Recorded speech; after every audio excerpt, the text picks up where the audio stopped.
Good morning, students. Shampa ma'am here. Today I am with the last part of your political science lesson 3. Why do we need parliament? So today we are going to discuss about the functions. Already yes, day before we have started discussing about the functions. Among the three important functions, we have discussed about the selection process of the national government. Okay, and what are the other functions of parliament? That is to control, guide the to control and guide the government. So that we are going to discuss today. Even next function, that is law making process. Okay, so how to control, guide and inform the government, that the very important function of parliament. Let us discuss. The parliament, while in the session, begins with a question hour. Students, this question hour is very important, and it has a significance for a democratic country, because to run the government, this question hour in the parliament is very important. In which point of view it is important, let us discuss. By asking questions, government is alerted to its shortcomings. Whatever the shortcomings or drawbacks are there from the government side or from the ruling party, by asking questions in the parliament openly, so by the government should answerable, the ruling party, all the MPs should be answerable. So they are being alerted, they become alert, what the mistakes they are doing and how they have to rectify it. Okay, so this is one point of view. Then also come to know the opinion of the people through MPs in the parliament. The government, the whole country, the ruling party, even the opposition parties together, all in the open parliament session, when this question hour is going on, as the MPs from all the different political parties are there, and all the representatives whom we have selected, means we the common people have selected, they are asking questions, they are giving their opinions. Actually they are representative of us, of the common people.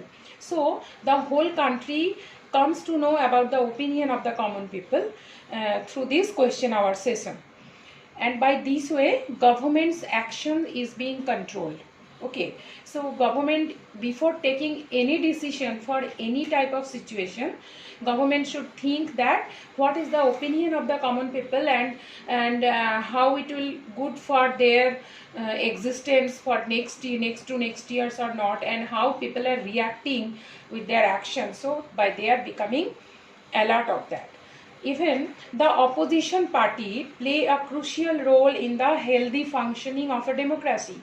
The opposition party means those who got less MPs, the political parties, those who have less number of representative in the parliament, less number of MPs, they are also asking questions. All are there. So they criticize the ruling party, they throw questions, and what suppose for any issue, any disaster, any problem, any conflict, they throw cross questions, and by this questionnaire session, these proper functioning of the democratic government is being possible, because that time the ruling party cannot take the decision on their own according by using their power. They have to think about all the good for the common people only, because all the representative from the whole country is there. They highlight the drawbacks in various policies of the government.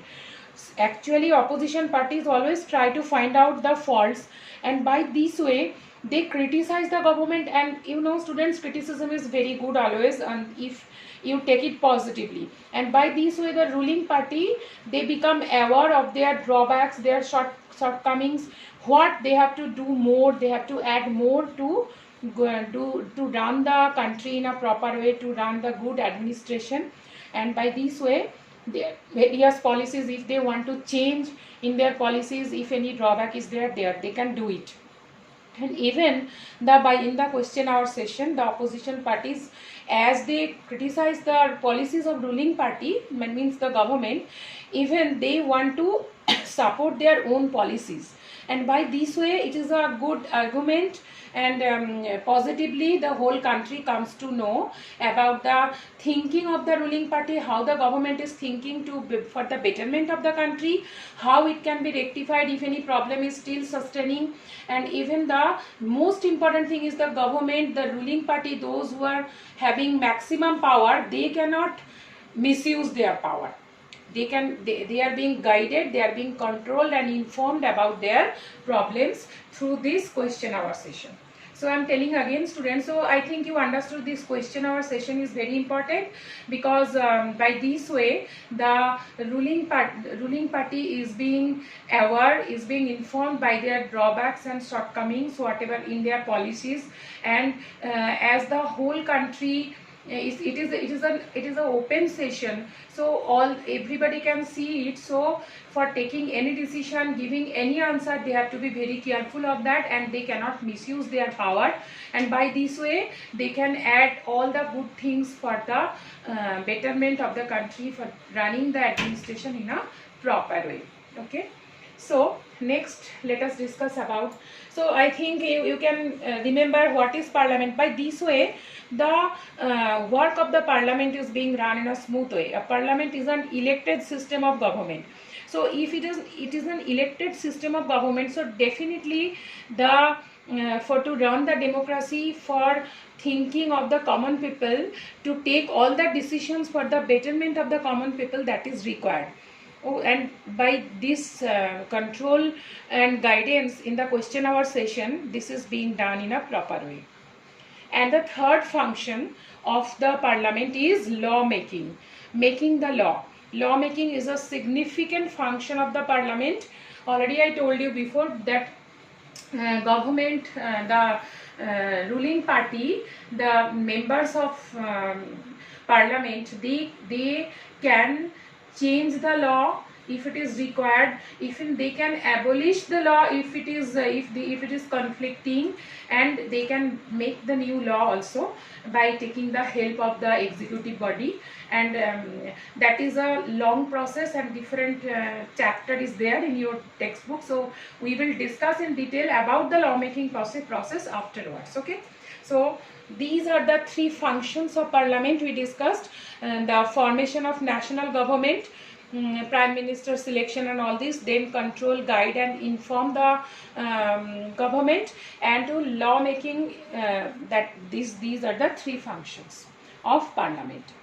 Now let us, this is a very important question, who are the representative of parliament, there's MPs, who can be in the parliament, which type of people from the society can be representative of us to be in the parliament. People from different backgrounds can be there in the parliament. First of all, more in these days, more seats are being allotted from the rural areas. Rural members should be there, because the villages have separate all issues always, and the people from cities or urban areas will never understand. So it has been allotted more number of seats from the villages. Representative from the villages should be there in the parliament. Even also members from many regional parties are also there. For example, many regional party means state-wise different regional parties can there. For example, one is Telugu Desam, you can say the Trinamool Congress, like this. Also members from Dalit, backwards castes and minorities, they can also be there in the parliament. And in these days more seats are being reserved for these, from these different backgrounds of society, that whatever the problems of these Dalits and backward castes and minorities, it can be discussed in the parliament, and by this way government can take new policies or laws for the upliftment of them. That is why. Even some seats are reserved in the parliament for SCs and STs, scheduled caste and scheduled tribes also, for whatever the problems to solve that, to uplift them. It has been done so that, why it has been done? So that the MPs elected from these communities will be familiar with and they can represent Dalit and Adivasi interest in parliament. You know, the Adivasi people, those who are living in forest, their lifestyle is totally different. That is not matching with the lifestyle of the normal people, and they don't want to mix in the normal society. Even people from normal society cannot accept them. Their festival, their way of lifestyle is totally different. So whatever their problems, if the representative from that particular community would be there in the parliament, so the equality will be maintained. And as you know, in a democratic country, equality is a key feature.